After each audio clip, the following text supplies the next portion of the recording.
It's recording. You're professional. You know what? This show is in its 6th season, 6th Wow. year. Awesome. Yeah, we just started 6 years, so it has changed quite a bit Mhm. in 6 years, so You're solo now. I'm solo now. Yeah, Mhm. You're like Sting. You're like, "Why do I need these hanger-ons?" Like, I'm the talent, right? exactly.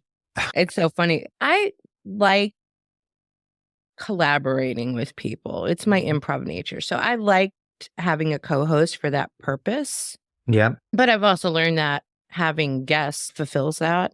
Mhm. And every now and then I do a solo episode, but I don't like solo because I feel like, I don't know, I want the collaboration of someone else's thoughts and not just my thoughts. I have maybe 5,200 blog posts on sales and leadership. It's a lot. It's a whole lot. And I have other things I need to say now. So, starting with post-literate society. There used to be post-literate society because we don't read anymore. We watch videos, we listen to podcasts, Yeah. we look at little graphics, and everything has to be very short. And now we've got TikTok generation where if it's longer than 8 seconds, you're bored already. This does not end well. So now I'm calling it post-literate society meant we started watching television and everything was being just pumped into us. But now it's post. Like, we're worse than even Mm. post-literate society. That's my opinion. Hmm. And we gotta start reading books, and you gotta actually do the work to read a book. But 100%. yeah, but if you're listening to a podcast like this, you can just it's passive. You can just sit back, right? You don't have a role other than taking in what we're giving you, right? And now you have an audience that wants to know what Anthony has to say about everything. Yeah, I'm doing more of that now, and I like doing that, and I'm gonna pivot and do some other things. I have What other do you, things I care about. even when I was like going through the book and I'm like, what kinds of things do I want to talk about? When I literally marked the brain surgery piece of it, just because the whole that section in the book, I'm like, because those are things that matter to me, and those are things that matter to my audience, are more about how do we reframe traumas so that the shit that's happened to us in the past is not affecting us today? How do we get ahead of those things? Here's another interesting conversation. I know we're kind of going wherever, but that's how you and I go, especially with my improv nature. I ran a women's retreat at the beginning of the year. Something really interesting happened in that retreat because there was only one Black woman at that retreat. And she was brave enough and vulnerable enough to put it out there that she felt the night before when we went to an improv show at my theater that she didn't feel included. She felt like people were staring at her. She wanted to get up and leave. She shared all these feelings, and we were all just like awestruck Yeah. because of our own ignorance. And hearing, once she kind of got a hold of her emotions and was willing to talk about it and share these things, it opened up a new door and a new lens to look at things a little bit differently and look at the negativity around what she's combating, but also gave us an opportunity because really what she said was, you as white women have the power to advocate for people who look like me. And we were all just, okay, what do we need to do? And so it just completely changed the lens, right? So to your point of what's important, right? Those are things that are more important to me now, not Right. what's your conversion rate on closing. There's a whole lot of people for a whole lot of reasons that do feel like they're not included. Mm-hmm. And one of the things that I did with my kids is I made sure that no one was ever excluded. Like, that you're not allowed to exclude people. And that's just a horrible thing to do, is to put somebody on the outside. And so my kids, especially my son, when he was really young, if there was somebody in like kindergarten or first grade and that person was by themselves, he would go get that person and bring them in Mm. because he didn't want to see them excluded. And that was a very young time for him to be able to do that after you're supposed to keep everybody together. So I think that's the right thing to do. It doesn't matter race, it doesn't matter gender, it doesn't matter. And for my kids, it's just been that way the whole way. Like you don't exclude people. It's harming them more than I think people understand. And it Yeah. starts when you're young. And women are worse than men, way worse on that kind of thing. So when a boy, let's say, let's go back to like high school. I got in a lot of fights. I wasn't a good fighter, but I was willing to do it because I had to. After a fight, it's over. Like you're not mad at each other anymore. After that, you will be friends probably after having that fight. That happened lots of times. Women, though, exclude the other person, and it's psychological. It's not physical. It's just psychological. And so I saw a lot of that when my daughters were in high school. There's a lot of them that were trying to get some people pushed out of the group, and it's horrifying. I think it's terrible, and it hurts people. And the research on negativity fast, when I read just how traumatic that is for young people to be pushed out, it's Mhm. really bad for them, and it can cause them to have anxiety, stress, depression, eating problems, Yep. and a whole bunch of things. It's really important to try to think about people that feel like they're left out, even if they're not being left out, but they could still feel it, even though they're with Right. a group of people, right? Exactly, and this was the conversation that we had, and I think this is where I had a visceral reaction, right? My amygdala fired up, and I was like, What do you mean you weren't included? We were there as a group. We were like I went to that instant kind of knee jerk reaction, but I didn't verbalize it because I'm all about giving space. That is my philosophy and mythology of like creating a safe space for people to be able to speak and say what they're thinking, but my inside voice went to that fight or flight, and then I just kinda had to sit back, and while we all perceived it differently, it didn't matter because Right. her perception was she didn't feel included. Her perception was people were staring at her, and even another woman had said, and I wanna come back to this, how women are, because I agree with you. Another woman said, "They could have been looking at you because you're so beautiful," and she was genuine and authentic with that response, but in some ways, I don't know, but I can imagine it can feel a little bit patronizing that Yeah. you're taking away, you're not validating that I feel like they were she's like, "I was the only Black person in the room," and that's how I felt. I went to Hong Kong in 1907, right before the Chinese took Hong Kong back from Hong Kong. So I was there. We decided to go to Beijing. This is 1997. Everybody's wearing a Mao suit. They're riding bicycles. There's very few cars. They're burning coal all over the place. So I got home. We walked into the hotel. I blew my nose and it was black, like just completely from all of the soot.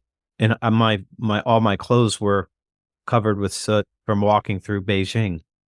But while we were there were no Americans there. Like that there was not anyone around. We were walking through Tiananmen Square, and a woman came up to my wife who's 5'8", blonde hair, thin, and these women walked up to her and said, "You're ugly. You're ugly.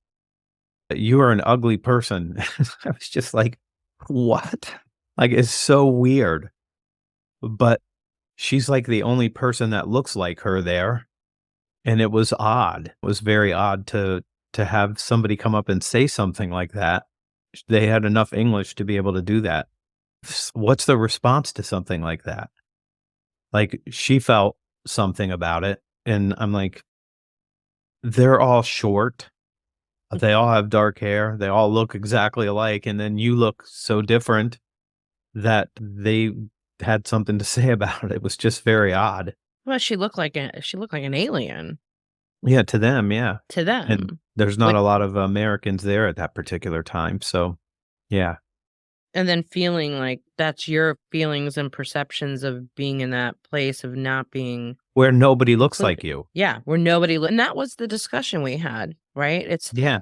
we nobody looks like me. So can you help get more people who look like me in the room so that I'm not feeling this way?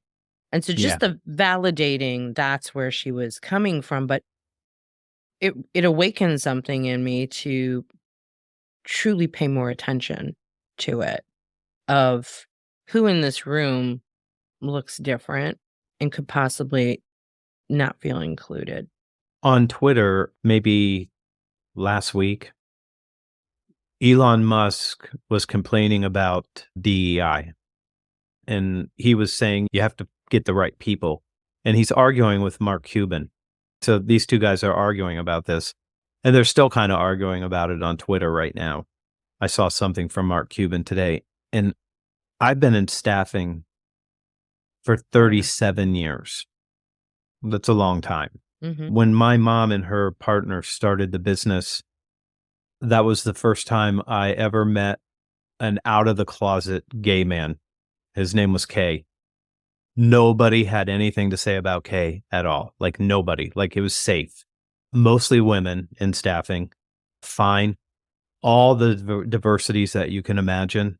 What we did, and then I'm just watching these guys talk to each other or on Twitter, and I'm thinking like, if you have to have your board of directors make sure that you have diversity, you're in deep trouble already. Like you already have a real problem. And I've done this for so long. I remember when people would say, we want this type of person. So it would be something like, we need someone with blonde hair to be at the receptionist desk.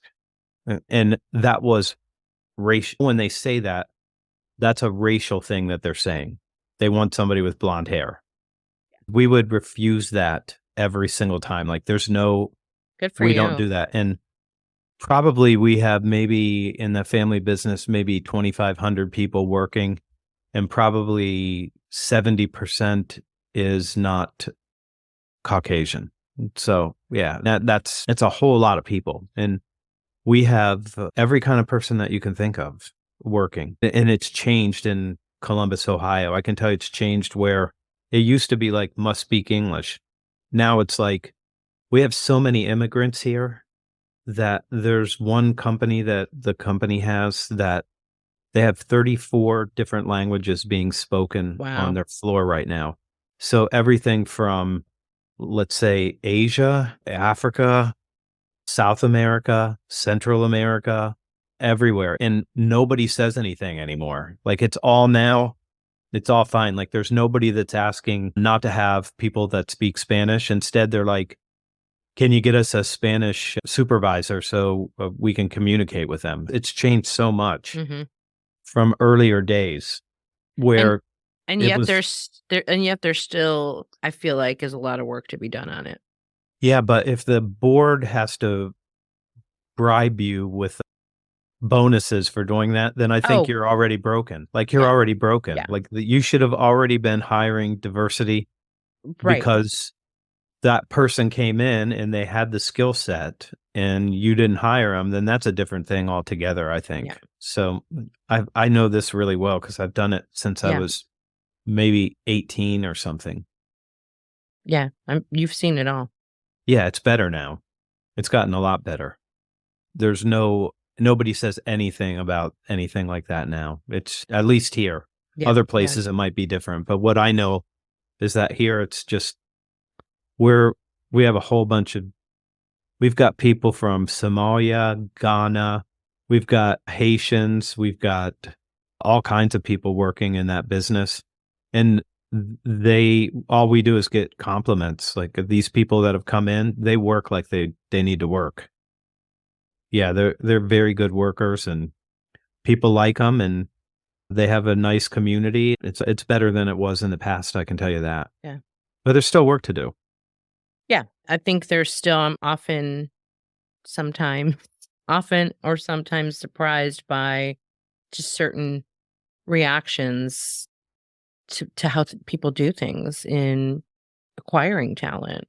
And I'm also continuing to get educated. I had someone on the show a couple months ago who talks about immigrants and leadership, and how there's a bias towards it. That she's told some great stories around executives who didn't want to interview someone because they couldn't understand their accent, or people getting removed from the resume pile because of their name on the resume. And those things are still happening.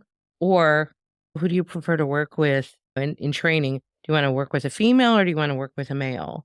Like that can continue to proliferate, that attitude and that approach to it. Like, what I did this once with a client who wanted Jeb to speak Mhm. at an event, and we know how busy Jeb is, and I'm like, "If you couldn't have Jeb, what type of speaker would you want?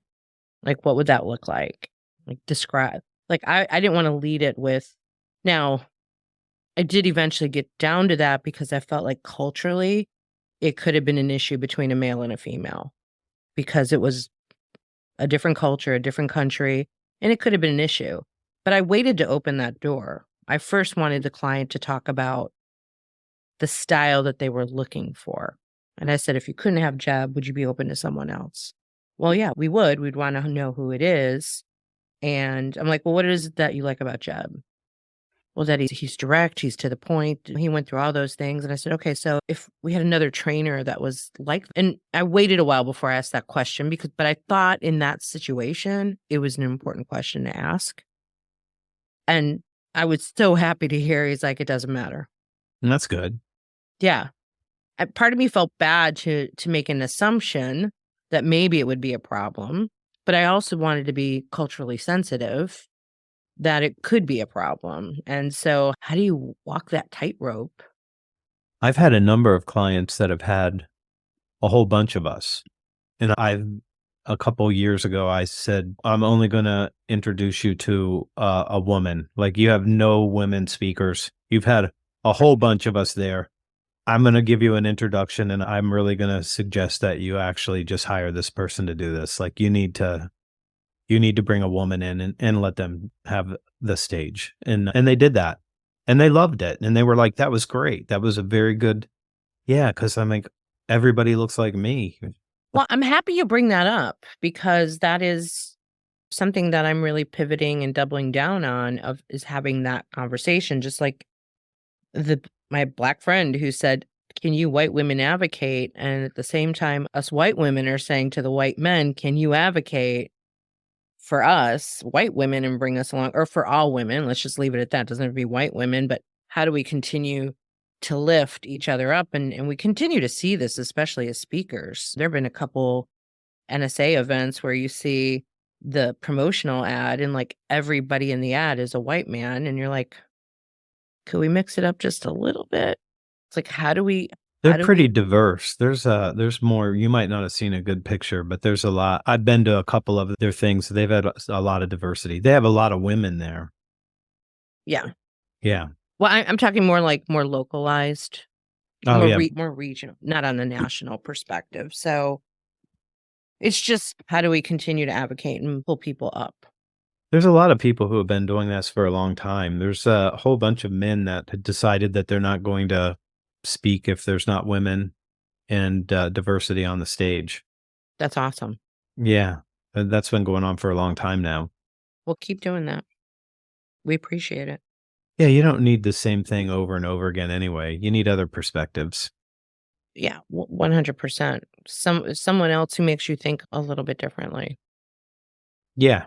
There's a lot of good speakers of all kinds of different people. Even having different people on the show that have different viewpoints. Again, I go back to the woman, her name is Yukemi, who talks about being an immigrant and coming to this country and getting her MBA, becoming a lawyer. She's a practicing attorney now, but now she really advocates for how do we promote immigrants, and she talks about their grit and their resilience, because how do we promote them and not dismiss them or have an unconscious bias about them? And that's really interesting. Again, I like having these conversations that open my eyes to make me a better person so that I can help the world be a better place. I don't there was a time when I would say, Well, I'm ignorant to that. Teach me. And this Black woman in particular, who we're really good friends now, I had asked her this a couple years ago because I got some pushback about some of our postings for our improv theater. And someone had commented, "Look at all the white people. Where are the Black people?" And I'm like, I don't know how to get them. I don't know how to attract them. Like, it's a form of ignorance. And now what I say is, Well, my brother's a comedian.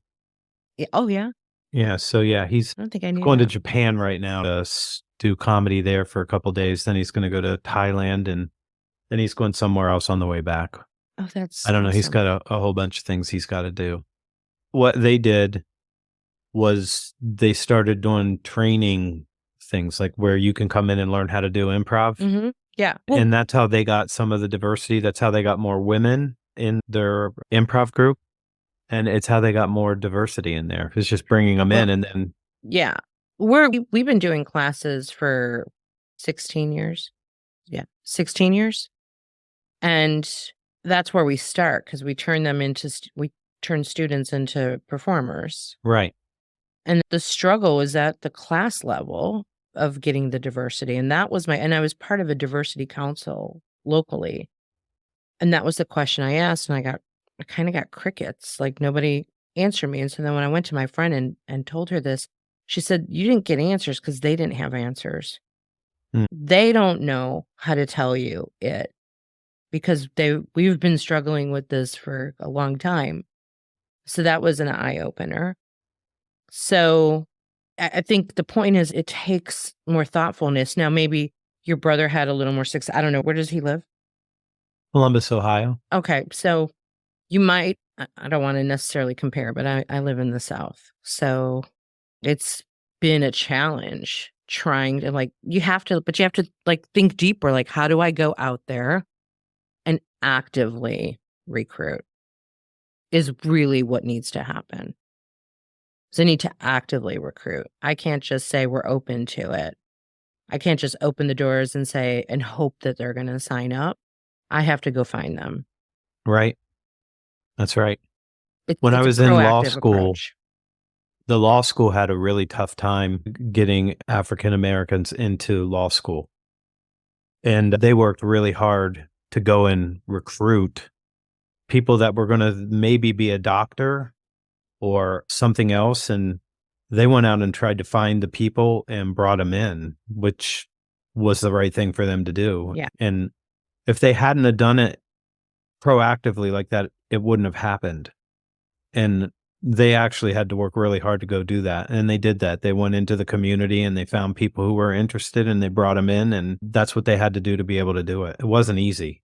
that's the point. It's not easy, and you have to be willing to do the lift if you're going to be Yeah. part of the change and can't just sit back and say, "We're open to it," which is what I used to do. No, That just you gotta wasn't go good enough. bring them in. Exactly. I'm gonna shift a little bit to there's so much in your book that can be talked about. We could probably schedule 10 more of these. I wanna talk a little bit we talked a second about political. I wanna talk about all the social media negativity and how to avoid that, and let me put a little more context behind it because I've been doing a lot of kind of my passion is helping lifting women up.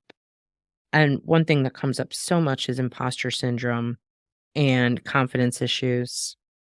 And I just did a talk on this yesterday of they're like talk around how, you know, women should not be so obsessed with what's happening on Facebook when they see, that Susie's having the best life ever. And the difference between, well, I'll make that a separate question. The difference between positive and negative on social media. Let's talk a little bit about that and your perspective of, My perspective is informed that the Joneses are miserable. They're miserable. They're miserable with each other. They're miserable having to stage their house to take pictures, and they have to show up and look a certain way. It's got to be absolutely just so much time and energy and something that is just so shallow. Like there's nothing there. It is. I think that's what people need to know. And I will tell you that there is something that's true about the difference between men and women believe that they're not as competent as they should be. Men are overconfident by don't do that. Like smiling and then nodding like that. Yeah. We know, some of us know anyway. Like we're overconfident and you're underconfident. And that's not right. I have a sales force that's 100% women. It has been for as long as I've been doing it. It's all women. They're great. They win at 85%. That's a crazy win rate. And I don't know that a man's going to do better than they are, but they'll be more confident in what they're doing, even though they are not as good as what I've got. And I just think all these women that feel that way, they have the right to feel that way, but it's not true. You're every bit as competent. You're probably better in many ways, especially in leadership, because you're more interested in relationships Yeah. than things. So good salespeople, and I am one, I'm interested in relationships. That's the thing that I'm not trying to win the deal. I'm trying to win the relationship, because if I get the relationship, then I have something that's a strategic advantage. Like it's very hard to take somebody away and replace them when you have a relationship that's been 7 years of working Yeah. together. Yeah, so those are the things. Women are way better at those sort of things on a generality. So when we say generally, it's true. It's not true for everybody, but for the most part, it is. And I think that my girls, I've got twin daughters. They're 24 on the 25th. So they're right around the corner here. Both of them are incredibly competent and confident. They're very confident in who they are. The little one is like really a tough kid. Like she's going to get everything that she wants in life because she is. It's just who she is. She wants things. She's like her dad, which is not always a positive thing. She's also not conflict averse, but she's good with people. She's charming. Took me till 17 to make her charming. Normally it was just like, I'm going to fight everybody. And I'm like, no, you might have to at some point, but maybe start with seeing if you can charm them. And then she got really charming and it works very well for her. So she just needed some better strategies. But they both are competent and confident. And then part of that is probably because they grew up with me. Well, I was just gonna go down that path because I've done a lot of research on confidence and imposter syndrome. I've created a course, Selling with Confidence, based on that because 'cause I'm really fascinated with that. I'd love your take on, and I think I came out of my mother's womb pretty confident, and so that's why people have always approached me with, "Where did it come from?" And I think a lot of it did have to do with how I was raised and my dad, and I was a daddy's girl, but my dad was tough. Mhm. But his impact on me definitely affected my confidence. Why do you think women are less confident and men are overconfident?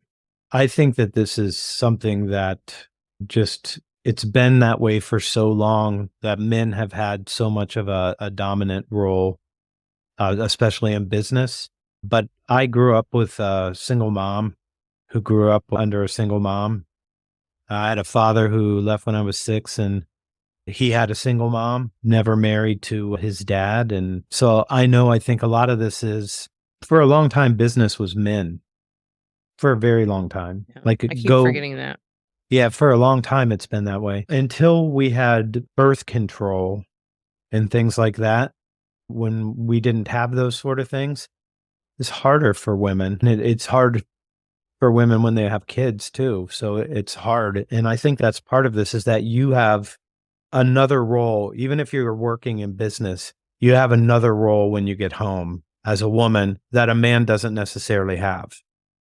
And I think that's part of it. It's just been this way for so long, but it's changed. I can just tell you, when my mom and her business partner decided to start a business, I was probably teen. So that's like 5 years ago, something right around there. They went to the bank and they asked to get a loan. to start their business. And the banker said, if you can bring one of your husbands to co-sign, we can give you a loan. Well, there's two women. They got 6 kids between them and no money and no husbands. They bought two $25 desks, pushed them together in a tiny little office, and they bootstrapped. It's a $50 million company now. Wow. It's a $50 million company, always dominated by women. The CEO's a woman. My mom's a woman. We've got a whole bunch of people. Almost all the managers are female. I think we have one male manager total, and not because of anything other than he's doing a good job, but mostly it's all women running all of our branches. Hmm. And it's been that way for a long time. But I do think that some of this is just societal again. It's things have been this way for a long time and it's changed. And some people, when it changed, weren't happy that women were now in leadership roles. I just grew up in a place where there were always female leaders, some male leaders, different people, lots of diversity. And that's why when I was watching this interaction on Twitter, I was sort of amused, like, you guys are having this conversation in 2024? This is a long time that you start Yeah. talking about diversity. Like, it's been going on now for a very long time. You guys are just catching up to this? Where have you been? We have every kind of person you can think of working for us. And why wouldn't you? I don't know. People are just not tapped in enough, I guess. Women, if I could say one thing to women, you should not have imposter syndrome at all. And the reason that you don't understand that men have that same imposter syndrome is because they put on this face that makes it look like they're more confident than they are. And I can tell you that for certain. I can tell you that for certain. I know that's how men work because I am one and I got a lot of friends. So I know some of it is them putting a brave face on, even though they don't think that they have the competence that they would want to have. Yeah, But I'm with you. I'm with you on that. Like struggle with.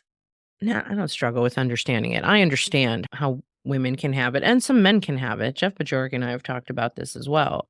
It's just a matter of, in my opinion, recognizing it and then attacking it and getting past it and realizing that you are competent because confidence comes from the competence. And once you can and start vice versa. Exactly. Yeah, Yeah. they feed each other. Right. And you have to practice the wins and practice the gratitude and look at what went wrong, but what did you win from it? Now, being an improviser, being a trained improviser for the stage, we actually, and I've been talking about this for the past year as part of the book I'm writing right now, we like failing on stage because what's happened is we've rewired our brains from the Right. failure. Like when we fail, the audience laughs because they're laughing for a couple reasons. They're like, "Oh, thank God that's not me up there. Oh my gosh, that's so funny that they seem inept." And they laugh. And so when we're complete failures on stage, we're rewarded for it. And so that's completely rewired my brain. And I didn't realize it for 30 years. That's what was happening. I think through that training, that's where a lot of the confidence came from because I'm like, nothing bad's going to happen to me by No. making a mistake on stage. I'm actually going to get rewarded for it. So now let me go out of my way to make a mistake. You have to have that freedom as a performer, like whether it's a keynote, whether you're sitting across from clients, like you have to have the ability to try things and have the courage to try things, I think. And 100%. failing is just part of it's part of the success journey. Like that's it. Exactly. So you don't think about it that way. In the book, I wrote about like, it's either a loss or it's a lesson. And you have to pick one of those. Like, which do you want to do? You want to take the lesson out, or do you want to believe that you lost Yeah. something? And you couldn't have lost anything. Yeah. 'Cause Everything is a lesson to me. yeah, Everything. And I think that's where the positivity kicks in. I know we're I got 7 minutes left, I but know, and I I got was a just do you have a call after this I too? do too, so I'm just gonna have to schedule more time with you because I could talk to you forever on these life societal things if you're good with that. Yeah, I think I'm happy always get to go talk to you. I love it. Likewise. Well, I'll schedule some more time with you because I'd like to go have these more societal conversations and hear about that YouTube show you're going to create. For those listening, we will put this in the show notes. You do need to get Anthony's new book. You want to do a little plug on that? Yeah, the negativity fast. So, I was really angry at one point in my life, and I decided that I was gonna get rid of all of my negativity, and I was gonna do it for 30 days, and I did it for 30 days, and then I liked it so much I did it another 30 days. And then on the 3rd time I did it, all straight in a row, I realized I wasn't taking in anything positive. So, I got rid of the negativity, and then the 3rd time through, I decided I was only going to start listening to Ziegler, Stephen Covey, like Anthony Robbins, anybody who was like positive and future oriented. I'd Yeah. only listen to that. And I got rid of media. Like I haven't watched television news for decades. And people are like, "How do you know what's going on?" All the negative people tell me. They all tell me like what's going on. They're negative and they want me to be negative with them. But I gave it up, and sometimes my wife is mad at me. She's like, "Did you see that story?" And I'm like, "I didn't see it because 'cause I'm not looking for it. I don't want the negativity."